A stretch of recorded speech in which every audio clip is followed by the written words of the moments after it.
OPB Podcasts.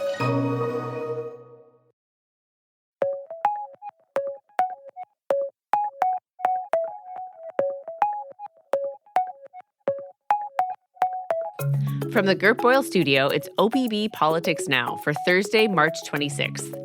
It's that time of year again. We're careening toward another election cycle. But as candidates gear up for the May primaries, there's a larger national conversation brewing focused more on the basics, how we vote. Earlier this week, the U.S. Supreme Court heard arguments in a case challenging a Mississippi law related to voting by mail. At the same time, President Donald Trump is pushing Congress to pass a new law that would require proof of citizenship for all voters, including those who vote by mail. Oregon is very proud of its history as the first state to pivot to voting only by mail in the early 2000s, and has done a lot to cement that legacy in the years since. This new case and legislation would upend some of that work. Today, we'll talk about what that might look like. Welcome to the podcast. I'm OPB Portland City Government reporter Alex Zielinski. And I'm OPB Politics reporter Dirk Vanderhart. Dirk, as I said up top, there are a lot of potential changes coming to elections. Oh, yeah. But some of them appear far more likely than others. So let's start with those. Tell us about this case that the U.S. Supreme Court took up this week. Yeah, this is, as you said, a challenge to a law that was passed in Mississippi in 2020 that allowed mailed ballots to be counted even if they are received after Election Day, as long as there is a postmark, right, showing that the ballot was mailed on or before the election. That law was challenged by a variety of groups, including the Republican National Committee, and a federal appeals court eventually agreed that it's invalid. So now the Supreme Court has the final say. And the question in the case surrounds whether Mississippi law violates laws passed by Congress around 150 years ago that set when Election Day occurs. So it's the first Tuesday after the first Monday, and after the first Monday in November, I think is what it says, right? But the challengers are saying that by virtue of accepting ballots that come in after Election Day, regardless of when they were mailed, Mississippi is running afoul of those Election Day standards. I will admit, Alex, I did not listen to the oral arguments before the Supreme Court this week, but virtually all the coverage I've seen suggests that the court's conservative majority was strongly suggesting they agreed this law does not pass muster. That creates a very real possibility that in June or July or whenever they rule, it's overturned. Got it. And that's why a lot of people in Oregon are paying close attention to this, and other states. Yeah, right? yeah. I mean, Oregon and 13 other states and the District of Columbia have laws like this. Actually, Washington, California, Nevada, all three states that border Oregon have laws that allow late ballots. It's a big practice here in the West. In Oregon, the way it works is that mailed ballots are accepted up to a week after Election Day, as long as they are postmarked on or before the election. But officials will also accept ballots here if, for whatever reason, they don't have a postmark, right? There's not proof whether or not they were mailed before the election. Sometimes that happens because there's messes up at the post office, right? The machines don't have a legible postmark. They run out of ink. So we will accept them in that case, too. So while Oregon has been doing vote by mail for decades, this policy that you're breaking down, it's sort of a new invention for us. It wasn't that long ago that there was this hard deadline of 8 p.m., right, on election night to get your ballot in. Yep. Maybe it's something that we as journalists think more about because it impacts how we write about election returns. Yes. But remind us, when did this change and why? Yeah, lawmakers changed this in 2021. So late ballots have been accepted beginning in 2022. I think this was seen as a way to make Oregon elections even more open and accessible. That is often a big a push, especially among Democrats here. The thinking is that if people are eligible voters, simply getting their ballot in the mail by Election Day should be enough. There was this sense that it would be less confusing, right, than having to do the calculus of deciding when you absolutely had to mail your ballot in order to assure it would arrive to elections officials by the deadline. That actually hasn't quite worked out because of all these changes at the post office, which is consolidating a lot of its operations. And that sort of makes it unclear these days when a postmark might actually be affixed to a ballot after you vote. Sure. I should say, too, that elections officials were split on whether this was a good idea when lawmakers passed the change. The Oregon Association of County Clerks didn't take a position on that bill because some folks supported it and some didn't.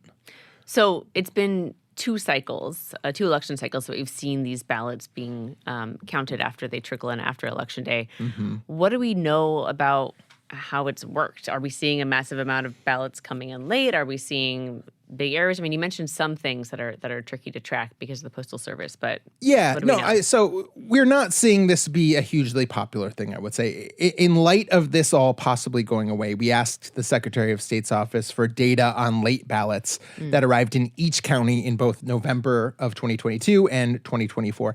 I mean, I think what that data shows is that late ballots are a small fraction of total votes. There were about 1.8% of total votes that came in after Election Day in 2022 when Oregonians were electing a new governor. That was about 34,000 ballots, just for context. And they were just 0.6% of total votes during 2024, the presidential election. Officials say that's likely because people are more motivated. They really know how they want to vote in presidential elections, and they typically do so earlier. We saw a number of trends, and in looking at the data, which counties make up the most late ballots, like Multnomah County in 2022 was far and away had the most late ballots, sort of what you would expect, but nothing huge or super surprising. But in any case, I think Oregon's two big experiences with accepting late ballots, they just have not been a major force at this point. And now it looks like these late arriving ballots might no longer be allowed, right? Yes. Like, what did you hear from elections officials about the possible impact of that change? Yeah, I mean, I think people I've talked to are really taking this possible change in stride. This is really a question about whether we have to go back to what the state's practice was in 2021, right? It's not the biggest stretch of the imagination. One person I spoke with was Dag Robinson. He's the clerk in Harney County. He's also the president of the Oregon Association of County Clerks, and this was part of his take on this. If it were to go away, we'd really change nothing. We go back to how we did it in 2021. Some of us will welcome that. Some of us will be disappointed. Right. But I really don't see it as a huge administrative burden in Oregon at all. And you can hear me on that interview because as a professional audio journalist, I'm always talking over my sources. I also heard from the election director in Multnomah County, Tim Scott. His take was pretty much the same. He doesn't think it'd be too big of a deal to just go back to the hard deadline. One person I spoke with who said he won't be thrilled if the court does invalidate this postmark rule is Secretary of State Tobias Reed. Here is part of what he had to say. They are legally cast ballots, and the post office is delivering them late. So I don't think those ballots deserve to be excluded. But we're going to follow the law. We're going to follow the Constitution, and we'll be interested to see what the court decides. Reed was talking to me from like a rental car in California. He's on spring break with his family, so not the best quality. But one thing all three of these folks who I spoke with said is voter education, right, is going to be the most important thing if the court does ban late ballots. We need to let people know that things are reverting to the way they were before. And Reed was pretty adamant, actually, that drop boxes are voters' best and most safe choice for voting these days, particularly given all the uncertainties of the post office. If they don't mail their ballot very early, Reed is saying, and I think we will hear, drop box is by far your best bet. Okay, so limiting when you can mail in a ballot, that's one possible change that's being discussed right now. We should say we will know for certain whether this is coming to Oregon and Washington elections when the court's ruling comes down in June. But next, I want to touch on some far more sweeping changes that currently seem a lot less likely. Dirk, what can you tell us about the Save America Act? Yeah, the Save America Act is this major focus of President Trump these days. He is a person who frequently rails against voter fraud, even though there's not a lot of proof that voter fraud has occurred. He is urging Republicans to pass this bill in order for the party to stay in power this year. He's essentially saying, if you don't pass this bill, we have no chance in these midterms. And the bill would do a lot. It would require citizens to submit proof of citizenship in person when registering to vote. That is currently not what people have to do. It is illegal to vote as a non-citizen and register as a non-citizen, but there is not a hard proof that here is my birth certificate or whatever. It would require citizens to furnish an ID when voting, and that includes when voting by mail, where people would be required to send in a photocopy of their valid ID along with their ballot. The bill would also open up new penalties for election workers for registering people improperly, even if that was a mistake. It would require states to share their voter rolls with the federal government, which is something that Reid and other election officials have refused to do with the Trump administration. I mean, as you can tell, it would do a lot. It's a big bill. Yeah, it's a lot. And this has been a big push for President Trump, who frequently claims that vote by mail opens the door to massive voter fraud. We should note here that Trump actually voted by mail this week when there was an election in Florida. He did, yeah. Trump has actually voted by mail a number of times, according to the national reporting. He describes it as mail-in cheating. He just makes a lot of claims about how it opens the door for fraud. And let's know, I mean, there is just not evidence that there is massive voter fraud, either in mail voting or voting at a polling place. You can find examples, right? One study turned up 38 convictions in Oregon for voter fraud between 1999 and 2019. That is obviously a minuscule fraction in the context of the millions of votes cast during those 2 decades, and obviously not enough to overturn any election over the course of those years. But in any case, Trump is adamant about this bill. Opponents say the new roadblocks it throws up, even if they sound reasonable. I think a lot of people do think that you need to be a citizen to vote, and maybe supplying proof of that when you register is not the biggest deal. But opponents would say these changes actually wind up making it more difficult for eligible folks to cast ballots.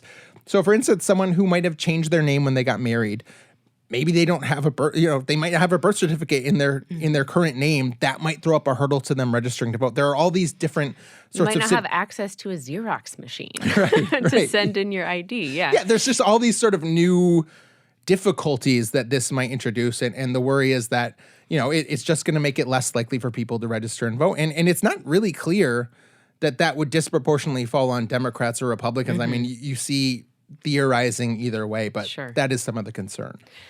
But so Trump might not get his way with this Save America Act, though, right? We're setting the stage for this situation that might not really come true. Yeah, I mean, at this point, really, it doesn't seem like he's going to get his way. This bill passed the U.S. House last month. It is stuck in the Senate, where Republicans need 60 votes that they don't currently have to close debate and bring it to a vote. Trump has really pressed Senate Republicans in recent weeks. He's asking them to change filibuster rules in order to get the bill through.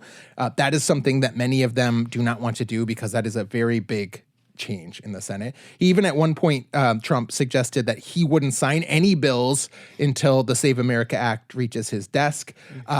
At this point, though, there is just no sign that the bill is moving forward. We check. I think there's a lot of curiosity. You never quite know in Congress these days whether Trump is somehow going to manage to force his way through with a bill. But right now, it just doesn't look like it's going anywhere. Let's imagine hypothetically that it does go somewhere, that Republicans manage to pass this bill. The changes in this act would seem to be a lot more disruptive to Oregon elections than the first thing we talked about, right? Yeah, I mean, I would say this is far more concerning to Oregon election officials than that Supreme Court case. Part of that is new hurdles the law would impose for voters, like we talked about, to register and vote. That's a problem for folks, but I think more than that, this just creates a lot of difficulties for actually administering elections. Right now, Oregon has this streamlined system for processing ballots, right? Envelopes come in, they are opened, the ballot is taken out, and then election workers, they, in some cases, run the ballots through machines. I think in some cases they are just scanning them by eye, but they are comparing the signatures on the ballot to the voter's signature on file. And that is Oregon's primary means of confirming that this ballot was cast by the voter in question. That is this streamlined process that we have. So what happens if suddenly all of those ballots contain a photocopy of a driver's license that workers also need to make sure they're scrutinizing? Like, the state just has no system for quickly counting ballots under that circumstance. If this bill passed, we would be required to develop one before the November election. I mean, this bill contains no money for helping county elections officials who are often very cash-strapped and resource-strapped as it is to do that. Spoke with Reid about this. Here is what he said. The idea of putting all of that uncertainty and all of that cost on the states in the middle of an election cycle is I'm trying to think of a polite word. It's irresponsible. It's reckless. So, that's one concern. I mean, there are also concerns about other requirements in the bill, requirements that the state would have to share all its voter information with the federal government. I think Reid and others, as I said, are very, very skeptical of that. Wonder what that data would be used for, right? And there are those new provisions that create the possibility election workers could face criminal prosecutions if they mess up. You know, the county clerks and elections officials here are very they do not welcome that change, because I think a lot of them see Oregon's system as very operable and very correct. You know, they would say there are not these security flaws that maybe people imagine in the system. Okay. So we have these two different proposals in the mix right now. Before we wrap, we should mention that this conversation isn't just happening outside of Oregon. In the recent past, very recent past, Oregon Republicans have pushed to end vote by mail, right? Yeah, I mean, look, Oregon Republicans are often skeptical of vote by mail. We started vote by mail for all our elections in the state in 2000. And since then, Republicans have gradually lost a lot of power to the point, they are now in the superminority in both chambers of the legislature. They don't hold any statewide office. And I think they see some correlation there and believe that vote by mail has disproportionately helped Democrats. And so they are often skeptical. And we have seen efforts to push back. I think last year's legislative session, there was a bill that would have asked voters, should we keep vote by mail or should we reject it? That's all it would have done. It got a hearing, and it actually got so much testimony, most of it in opposition to the idea, that it crashed the legislature's website for a little bit. Like everything kind of froze up just because the site was being inundated with testimony. And that bill went nowhere. There's also an effort this year, an initiative petition that would do the same thing, would ask voters to reject vote by mail. That's initiative petition 37. I know the backers are still working at it. It hasn't shown a ton of outward signs that it has the juice to get enough signatures by July when it would need it, but they are still working. I know they're holding events. So that would be it'd be a big inflection point, I think, if that did make the ballot. The conventional wisdom is that Oregonians like voting by mail. They like the convenience. They like that they can kind of sit there. They can talk with their friends in some instances about these choices and really sit with it and not have to take time off of work on a Tuesday and go to a polling place. So the only downside is they don't get a sticker. They don't get a sticker. All right. Well, I suspect we'll be talking way more about this later this election year. Dirk, thank you for joining me today. My pleasure, Alex. This week's episode of OPB Politics Now was recorded live in the Gert Boyle studio. It was produced by Andrew Thien, and our audio engineer is Naleen Silva. Our music comes from Audio Network. We'll be back next week with more political news from across the Pacific Northwest. Until then, you can find all of OPB's reporting at opb.org. Thanks for your support, and thanks for listening.